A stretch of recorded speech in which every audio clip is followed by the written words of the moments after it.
Madaling araw Kuya Renan, ginugutom mo ako. Hala, pasensya naman. Gantong oras kasi maganda mag-edit tapos mag-upload ng videos. Hindi masyado maingay, tapos kalmado yung paligid. Pero medyo totoo nga naman, isa sa mga purpose ko kung bakit ako nag-upload ng madaling araw ng pagkain, para gutumin yung mga nanonood sa akin.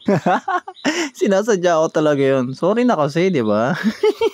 Pero alam nyo ba kung ano pa magandang gawin pag 10 oras ng gabi? Magkwento ng nakakatakot. So tara, magkwentuhan tayo. By the way guys, o nga pala si Kuya Renan, tambay ako. Pero meron akong pangarap. Pangarap ko yumaman na walang ginagawa. Kung paano ko gagawin yon, hindi ko pa rin alam. And welcome to Kuya Renan's medyo creepy na stories. So mag-share ako ng konting makababalaghang karanasan ko nung bata pa ako. Wala tayong creepy na background music, so i-adjust ko na rin yung boses ko para bumagay sa kwento natin. So ayun na nga, kung malalaman nyo, laking probinsya ako. Nangyari yung kwentong to, high school ako. 4th year high school, to be specific. Ibang-iba setting ng kabataan ko dito sa amin sa probinsya.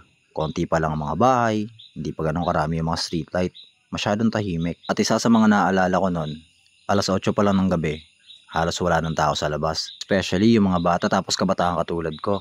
Maaga talaga kami natutulog. Well, pwede kasing sabihin na medyo konti pa lang ang libangan nun. Pero may isang magandang rason kung bakit maaga kami natutulog.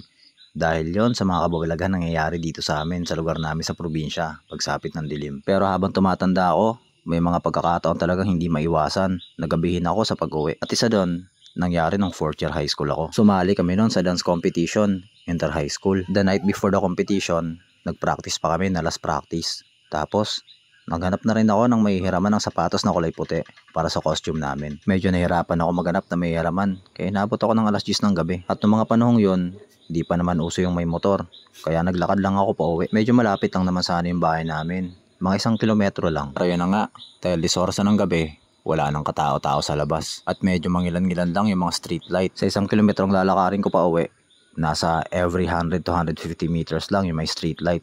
So masyado talaga yung mahaba yung madidilim na parte ng lalakaran ko pa uwi. At aminado akong kinakabahan ako ng sobra pag naglalakad ako doon sa mga parteng madidilim. Tapos gumaga naman yung loob ko pag nandun ako sa may mga street light. Pero hindi ko akalain na yung liwanag ng street light pala na nagpapagaan ng loob ko.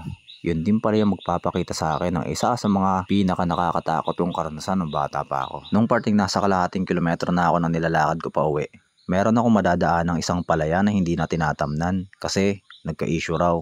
Bali-balita ako, may kaso raw yun about sa lupa. Yung palayan na yun, abot siya ng liwanag ng isa sa mga streetlight na dadaanan ko. Hindi naman siya ganun kaliwanag, pero kita mo kung ano mangyayari doon sa palayan na yun. Tapos naman sa katabi nun, may madilim na kakahuyan.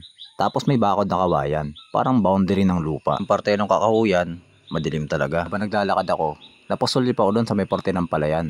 Hindi ako kabado nun, kasi meron yung streetlight. Maliwanag, di ba? Magaan yung loob ko. Tapos, di ko inaasahan, nakakita ko ng tao, naglalakad dun sa may palayan. At mas lalo pa ang gumaan yung loob ko. Kasi di ba nga, 10 oras ng gabi. Pero nakita ko, may nakasabayan akong tao. So okay lang. At dahil nga sa sobrang pagkakalmado ko ng mga oras na yon, may mga bagay ako nakita dun sa taong nakita ko na hindi ko masyado napansin. Kumpiyansado kasi ako na meron akong taong kasabay. Tinitigong ko siya habang naglalakad ako. At sa loob lang ng 3 segundo, yung pagiging kalmado ko, nagbago lahat. Naglalakad siya papunta doon sa bakod na kawayan. Tapos, bigla na lang siyang tumagos. Diretso siya naglakad at parang wala lang bakod na nakalagay doon. Tigilan ako. Tumigil din ako sa paglalakad. Mga 2 segundo ako natulala. Iniisip ko ano nangyari. At doon na nag-sink in sa akin ang lahat na nakita ko simula nung nakita ko yung taong yun. Doon na nag-sink in sa akin na hindi normal yung paglalakad niya. Unang-una, masyado siya mabilis maglakad.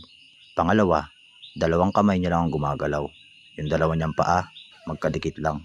Hindi gumagalaw, gaya ng paglalakad ng isang normal na tao. Pangatlo, hindi sumasahid sa lupa yung mga paa niya. Naisip ko yung mga kwentuhan ng mga matatanda sa amin, na ganun daw talaga maglakad yung aswang. Hindi naman daw talaga sila lumilipad ng literal. Hindi lang daw talaga sila sumasahid sa lupa. Akala ko, yun lang makikita ko.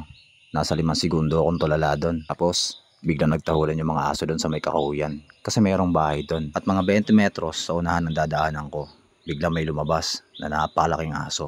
Pag sinabi kong asong malaki, malaki talaga. Mga 3 feet ang tangkad habang nakatayo sa 4 na paa. Alam ko walang ganong kalaking aso doon sa amin. Kung meron man, doon sa mayayaman, sentro ng bayan. Pero mga nakatali yun. Imposibleng meron nakatakas na isa. Sa mga oras na yon, wala na ako iba naisip. Kundi tumakbo pabalik. Tumakbo ako ng walang tigil hanggang makarating doon sa bahay ng kaibigan ko na kasama ko rin sa pagsayaw. Sabi ko sa kanya, pwede makitulog. May aswang ako nakita sa daanan. Tumatawa pa siya eh. Sabi niya sa akin, baka takot ka lang umuwi. At kahit nandun ako sa bahay ng tropa ko, hindi pa rin ako nakatulog. Nakatulog ako, mga alas 3 na ng madaling araw. Lahat na ata ng kakaibang kaluskos pinapakaramdaman ko nung gabing yon. Alas 8 na ako ng umaga nakauwi sa amin. Kwento ko sa nanay ko yung nangyari. Tumawa lang yung nanay ko. Sabi niya, baka guni-guni ko lang daw. Pero alam ko na nakita ko. Pagkatapos ng gabing yon, nasa 1 buwan akong lagi na lang maaga umuwi. Alas 6 pa lang ng gabi, nasa bahay na ako. Ang tagal kong nakamove on doon sa nangyari. Sa awa ng Diyos, hindi na naman naulit yon sa mga sumunod na taon. Pero mga 5 taon natin nakalipas, mga 50 metros sa una ng pinangyarihan na yon, may nangyari ulit sa akin na nakakatakot. Pero syempre, sunod ako yung tuwan na natin yon. Maubusan ako ng content eh. Ikaw, naniniwala ka ba sa mga ganito? Nakaranas ka na ba? Share mo naman sa amin sa comment section. By the way, maraming salamat nga pala sa lahat ng suporta. Maraming salamat din sa panonood. See you on the next one.